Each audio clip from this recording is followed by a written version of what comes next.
Finally এতক্ষণ লাইনে দাঁড়ানোর পর, এত ব্যারিকেড ক্রস করার পর মনে হচ্ছিল যেন এতক্ষণ রোদ্দুরে দাঁড়ানোটা সার্থক হয়েছে, যখন একটুখানিও মুখটা দেখা গেল। তো মানে প্রতি বছর হয় এই জিনিসটাই, যে সামনেটা দাঁড়ালে মনে হয় যে সব প্রবলেম মনে হয় সলভ হয়ে গেল। অ্যান্ড এবছরও তার কোনো অন্যথা নেই। হয়তো একদম সামনে যেতে দিচ্ছে না, যেখানে ওদের পুজো নেওয়া হচ্ছে তার আগে অবধি, আগের বছর অবধি যেতে দিয়েছিল, কিন্তু এবছর সেটা হয়তো পারিনি। কিন্তু ওই সামনেটায় দাঁড়িয়ে মুখটা দেখাটাও মনে হলো যে মানে সার্থক হয়েছে সব কিছু।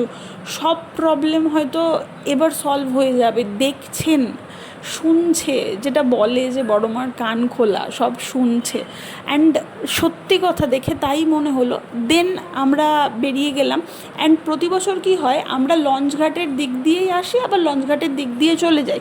কিন্তু এবছর ওই রাস্তাটা বন্ধ করে দিয়েছিল, তো স্টেশনের দিকেই যেতে হচ্ছিলো। কিন্তু এই গরমে রোদ্দুরে মায়ের তো অবস্থা খুব খারাপ হয়ে গিয়েছিল। তার মধ্যে কোনো খাবারের দোকান খোলা নেই। অবশেষে মিও আমরের স্যান্ডউইচই ছিল ভরসা। দেন টোটোও পাওয়া যাচ্ছে না, কারণ সব রাস্তা বন্ধ করে দিয়েছে। দেন রিকোয়েস্ট করে কোনো মতে একটা টোটো পাওয়া গেল। স্টেশনে এসে ট্রেনটা পেয়ে অবশেষে বাড়ি ফেরা।